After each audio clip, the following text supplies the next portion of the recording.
jërë ngeen jëf mbokk yi ñoo ngi leen di nuyu bu baax a baax fas yéene wax nag ci li nga xamante ni moom mooy xelkom nag kenn ku nekk xam na ne maanaam Serigne Touba Serigne Saliou Mbacké fonkoon na ko fonk goo xamante ni kenn umpulewu ko si àdduna bi tey nag dafa am loo xamante ni fi mu ne nii moom mooy lëmbaaje média bi muy xelkom waaye nag xuloog xeexoo bi nga xamante ni jamono ji ma nga fa ki nga xamante ni mooy Assane Diouf te ak ki nga xam ne mooy Pape Diouf ñu doon jàppante xelkom loolu nag mu nekk loo xam ne taalibe yu bare dañ ko ñaawlo ba fa ñaawlo yam ñoo ngi jàkkaarloo ak Serigne Ahmadoul Khadim Seck moom nag dongob Serigne Saliou la sëñ bi ñoo ngi la nuyu. ñu ngi lay fay te di la siyaar te di ñaanal sëñ Sidou Mokhtar mu yàgg fi lool te wér di ñaanal suñ Serigne sëñ Cheikh Saliou ak sëñ Moustapha Saliou ak Serigne Bassirou mu Serigne Saliou ak sëñ Jéli mu Serigne Saliou ak sëñ Mourtala mu Serigne Saliou njabootuk Serigne Saliou ñu tàmbale ci mag ñi ba ci ñi gën a ndaw ñu ngi leen siyaar ñu góor ñi ak jigéen ñi soxna Waalo soxna Mam Bousso ba ci ñëpp rek ñu ngi leen siyaar xelkom daal li fa xew ñun daal metti nañu ba ci kanamu yàlla ndax ñun xelkom dañ fa day tool yoo xamante ne sëriñ bi mu koy def ngërëmal yàlla moo taxoon mu def ko ak wut xam-xam ak wut ngërëmal yàlla ak toj xol ak tarbiyewu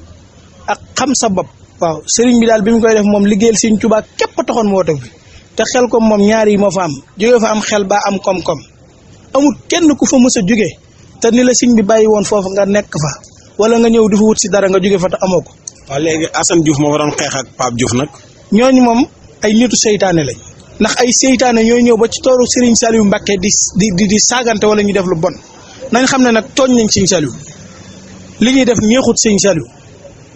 Serigne Cheikh Saliou mi am tamit nag mooy xalifa Serigne Saliou lii neexu ko nañ jàpp ne ay seytaane lañ ñoom mënuluñ dara nag xelkom seen yëfi seytaane yi nañ génn xaw ma ndaw si xaw ma Assane Diouf lañ koy wax xaw ma nu mën a doon kooku moom ku xamadi la ku yab nit ñi la saagaam yooyu na ko yemale feneen. mais mbumbaay mbeeg xumbaay bi ñuy gis xelkom nag. xumbaay bi ñu bëree bëri yëfi seytaane ma leen dugal li sëñ Moustapha Saliou di wax rek am na ñoo xamante ne dañuy togg ceeb di ko indi ci daal ci ay sarax lañ ci jublu nañ moytu baax ndax fi ne nii ñiy liggéeyal sëñ bi ak ñi nga xamante ne day xëy di tappale ñi nga xamante ne dañ leen digal ay sarax ñu togg ceeb ba di jël ay nag di ko rey di ko dugal ci daara ñooñ nañ leen xàmmee am na ñoo xamante ne ay sacrifice la ñuy def ñun xam nañ li xew nan bàyyi sëñ Saliou mi nii mbubboo sëñ Saliou fawuloo loolu lislaam la am ma ci defar ak yàq waaw sëñ Cheikh Saliou mii ma nga xàbbaan gee toog boo demee sëñ Saliou ngay gis ci moom ndax moo fi sëñ Saliou sëñ Moustapha Saliou ma nga Daaru Xuddoos gee toog ba àggee liggéeyal sëñ Tuubaa la xam nee na yoonu sëñ Tuubaa bi nag sëñ Tuubaa ko yoral bopp waaye ku nekk xam nga da ngay toje si bopp di nax.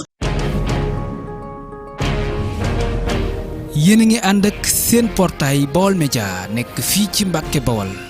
ngeen ci am bépp actualité ànd leen ak seen portail Baol Média di premier portail d'information générale fii ci région bu Diourbel Baol Média